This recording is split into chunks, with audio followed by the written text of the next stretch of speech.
One artist hopes his work makes a lasting impression, while another creates work he expects to disappear. We've got both of those stories in today's edition of CNN Student News. I'm Carl Azus.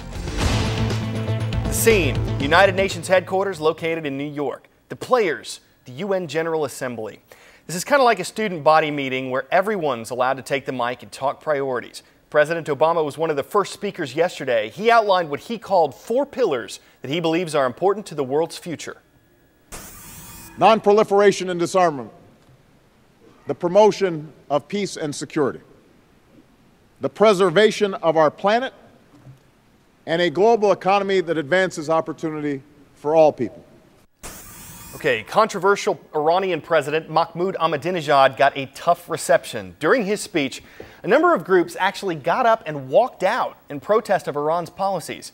Libyan leader Muammar Gaddafi spent more than an hour and a half covering a boatload of international subjects while hammering U.S. policies and the UN Security Council. Now, don't get the Security Council confused with the General Assembly. They have the same goal, to work toward peace and international cooperation. But if the General Assembly is like a student body with all 192 members, the Security Council's like the Student Council with 15 UN members. And it's that council that has the main responsibility for maintaining world peace. That might include anything from sending peacekeeping troops into troubled areas, to punishing member countries that break United Nations rules, to helping negotiate an end to international disputes. Well, that's what Brazil is asking for, an emergency meeting of the Security Council to discuss the situation at the Brazilian embassy in Honduras involving José Manuel Zelaya. He was removed from the Honduran presidency in June, but Zelaya returned to his country on Monday. He's staying inside the Brazilian embassy because if he leaves, he could be arrested. The Honduran government cut off water, power, and phone lines to the building earlier this week. The country's current leader says he's willing to meet with Zelaya, but it won't affect the charges facing Zelaya, charges of trying to change Honduras' constitution. Time for the shout-out. Eric Holder is the head of what U.S. government agency? You know what to do. Is it the Education Department, Justice Department, Federal Reserve, or CIA? You've got 3 seconds. Go!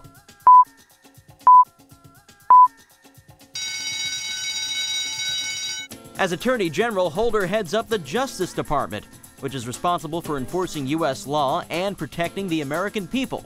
That's your answer, and that's your shout-out. The Justice Department says its top priority is protecting America against acts of terrorism. An ongoing investigation by the department is focused on that subject. As we reported this week, 3 men are in custody charged with lying to federal agents. Someone familiar with this investigation says it's looking at about a dozen suspects. Samantha Hayes checks in with the latest details.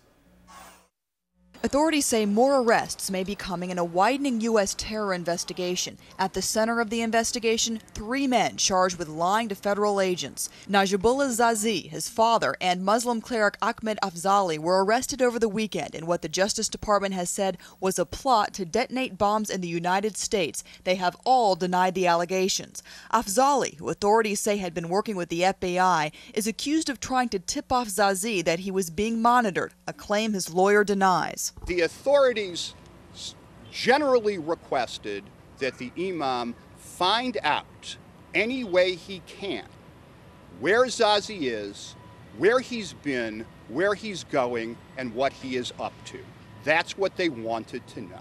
And that makes sense because they thought he was coming to New York for the purpose of carrying out a terrorist attack. All 3 suspects are from Afghanistan and were in the United States legally. A former CIA officer says that's troubling. And this is our nightmare. I mean, the military would call this having somebody inside the wire. He doesn't need to go through immigration. He doesn't need to go through customs, although they probably noticed him traveling to Pakistan. While there is no information regarding the specific timing, location, or target of any alleged attacks, there are still concerns, and that's prompted the Department of Homeland Security to issue new warnings about the vulnerability of so-called soft targets. We worry about transportation hubs, subways, buses, that sort of thing.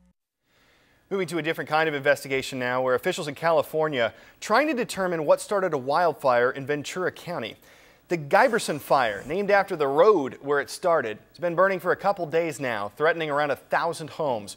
More than 800 firefighters were battling the blaze yesterday, and officials estimate the fight has already cost more than $1 million.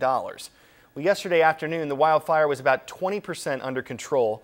Authorities said they hope to have it fully contained by Saturday morning.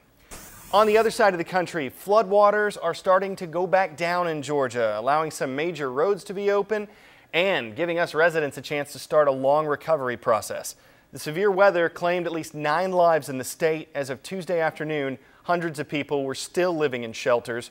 One official estimates that the flooding cost around $250 million in damages. Despite a second day of dry skies, parts of Georgia remained under flood warnings yesterday. Today's Shout Out Extra Credit goes out to Mr. Anders' business classes at Green Valley High School in Henderson, Nevada. What organ in the human body produces insulin? Is it the liver, kidneys, spleen, or pancreas? Another 3 seconds, go.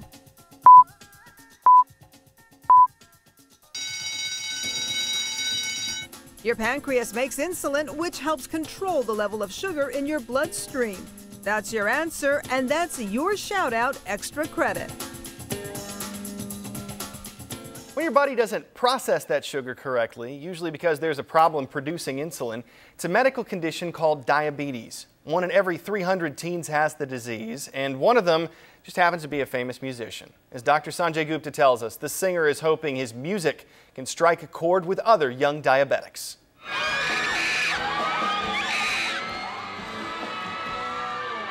He's a rock star who sings about life, love, and diabetes.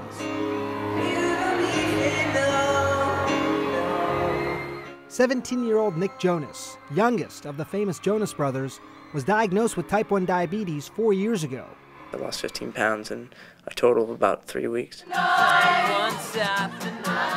Nick's song is aimed at helping teens with diabetes who can feel stigmatized. Having anything different, and particularly a chronic illness, sets you apart, and many of these teenagers feel it. Nick is also a paid spokesperson for Bayer, which makes a device for monitoring blood glucose levels. You enter the blood sugar here. He watches what he eats, he wears an insulin pump, and checks his blood sugar 10 to 12 times a day. But at times, his brothers do have to cover for him.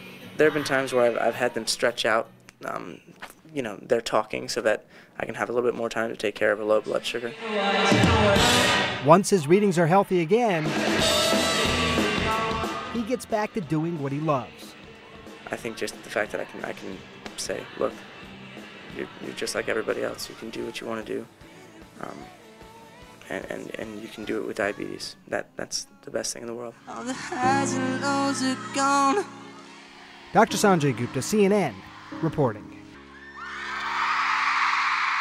They say beauty is in the eye of the beholder, but that eye better be quick if you're checking out one artist's work. His efforts to showcase his creativity are also a race against the clock. Relitza Vasileva draws up details. Now you see it, now you don't. These unique works of art were made to disappear, and the American artist behind them is Andres Amador. He discovered this art form playing around with a walking stick.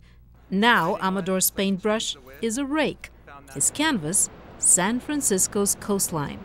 Ocean Beach so far has been the best beach that I've found to do this work. It's big, it's relatively shallow, flat.